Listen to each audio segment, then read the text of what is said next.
एक खामोश से गांव में आरू नाम का एक गरीब लड़का रहता था। इसके वालिद किसान थे, मगर किस्मत ने सख्त इम्तिहान लिया।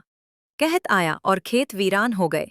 घर में फाके थे, मगर आरू के दिल में एक ख्वाब जिंदा था, अपने माँ बाप के चेहरे पर मुस्कुराहट लाने का ख्वाब। हर सुबह सूरज निकलने से पहले आरू को 10 किलोमीटर पैदल स्कूल की तरफ चलना पड़ता। रास्ते में लोगों की बातें उसके कानों में जहर की तरह घुल जातीं। गरीब के ख्वाब ये कभी पूरे नहीं होते।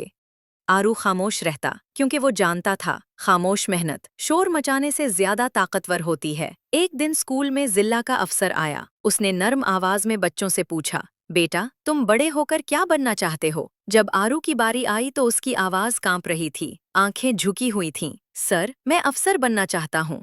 क्लास में हंसी गूंज उठी, मगर अफसर की आवाज में अजब सुकून था। जब उसने कहा, बेटा अगर हौसला सच्चा हो तो किस्मत भी झुक जाती है। ये अल्फाज आरू के दिल में चिराग बनकर जल उठे। इस तरह कई साल गुजर गए। एक दिन उसी गांव में एक सरकारी गाड़ी आकर रुकी। लोग हैरत से देख रहे थे। जब गाड़ी का दरवाजा खुला तो बाहर उतरने वाला शख्स कोई और नहीं, आरू था। वही आरू जिसके ख्वाबों का मजाक उड़ाया गया था। आरू ने गांव के बच्चों के लिए एक लाइब्रेरी बनवाई और धीमी आवाज में कहा, हालात हमें तोड़ने आते हैं, मगर हौसला हमें बनाने आता है।